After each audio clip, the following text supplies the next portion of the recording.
সামনে সংক্ষেপে মূল্যবান বক্তব্য পেশ করবেন বালুরঘাট দরবার শরীফ লালবাগের বর্তমান গদিনশীল শাহ সফি কিরণ চিশতি নিজামী সাহেব।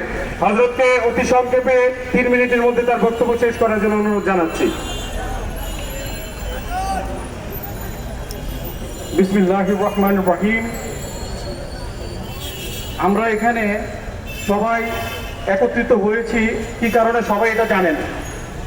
আমাদের মূল উদ্দেশ্য হচ্ছে যে ওলিয়া উলিয়াদের পক্ষে আমাদের থাকতে হবে। আপনারা কি আমাদের পক্ষে আছেন?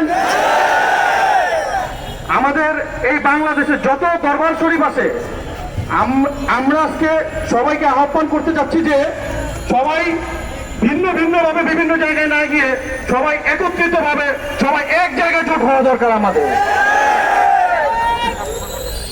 তরিকতপন্থী যে ছাত্র সংগঠন আছে তাদেরকেও বলছি তারাও যাতে আমাদের সাথে সবাই যোগ দেয়। আমাদের যে ফাউন্ডেশন আছে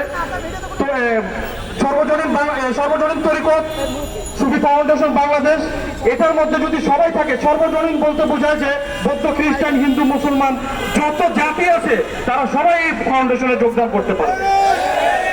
আমাদের বাংলাদেশের মধ্যে যত ওলি আউলিয়া ভক্ত আছে প্রায় 10 কোটির উপরে ওলি আউলিয়া ভক্ত আছে। আপনারা কি জানেন?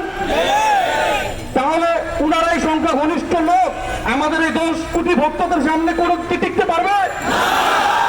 আমাদের 10 কোটি ভক্তের সামনে কখনো তারা টিকতে পারবে না। আজকে আমাদের ওলি আউলিয়াগণ যাদেরকে মুসলমান বলে দাবি করে, তারা দাবি করে মুসলমান, অথচ তাদেরকে মুসলমান বানিয়েছে এই ওলি আউলিয়াগণ। যারা মুসলমান বলার দাবি করাইছে তাদেরকে দিয়ে তারাই আজকে আমাদের এই ওলি আউলিয়াদের মাজারকে ধ্বংস করতে চাচ্ছে। আমরা তাদেরকে বলতে চাই যে সিংহর কানে আপনারা কখনো খোঁচাতে দিতে যাবেন না। সিংহ যদি জাগে তাহলে আপনারা এখান থেকে টের পাবেন না। আমাদের সিংহ হচ্ছে আলী হায়দারি, মাওলা আলীর সিংহ। মাওলা আলীর সিংহ যদি একবার জাগে তাহলে এই ধরনের এজিদ বাহিনী আমাদের দেশে নিস্তার পাবে না।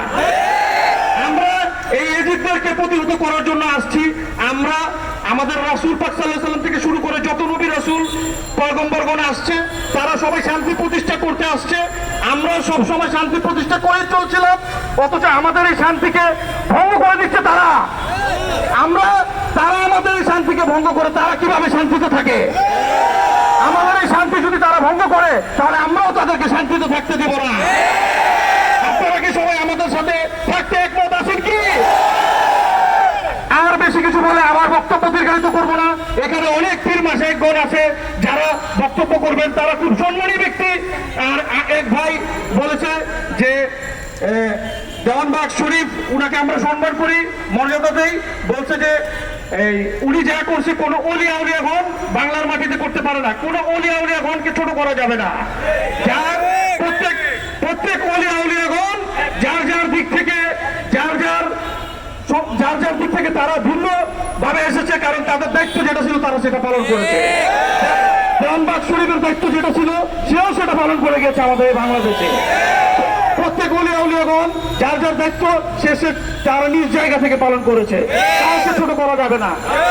ওলি আউলিয়াকে ছোট করা মানে স্বয়ং আমাদের রাসূলকে ছোট করা, আমাদের রাসূলকে ছোট করা মানে স্বয়ং প্রভুকে ছোট করা।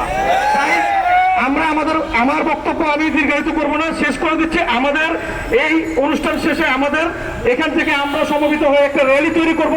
সেই র্যালিটাকে আমরা হাইকোর্টের সারফুদ্দিন চিশতি রহমতুল্লাহ আলাইহি রওজা শরীফ জিয়ারত করে ওখান থেকে আমরা আবার গোলাপ শাহ বাবার মাজারে গিয়ে আমাদের এই অনুষ্ঠান আর আমাদের এই র্যালিকে আমরা ওখান থেকে আমরা শেষ করে দেব। সবাইকে ধন্যবাদ। টিভি চ্যানেলে যারা এখানে আছেন, যে চ্যানেলে আছেন, প্রত্যেক দিনই এই প্রেস ক্লাবে দেখি যে চ্যানেলগুলো আছে তাদেরকে অনুরোধ করে বলছি, চ্যানেলে অনেক কিছু হয় কিন্তু আমরা টিভিতে সেটা দেখতে পারি না। আমরা কেন পাই না এইগুলা? আমরা কেন এইগুলো দেখতে পারতেছি না টিভিতে? 24 ঘন্টা টিভির পর্দায় আমরা বসে থাকি, কিন্তু এই প্রেস ক্লাবের কোনো টিভি চ্যানেল আমরা দেখতে পারতেছি না। তাদেরকে অনুরোধ করে বলছি যে দয়া করে ওলি আউলিয়ার পক্ষে আপনারা এগুলো টিভি চ্যানেল আপনারা পেশ করেন। আপনাদের কাছে অনুরোধ করে বলছি যে আপনারা এটা টিভি চ্যানেলে পেশ করেন, আপনাদের অনুরোধ করে বলছি। এই বলে আমার বক্তব্য শেষ করলাম। আসসালামু আলাইকুম ওয়া রাহমাতুল্লাহি ওয়া বারাকাতুহু।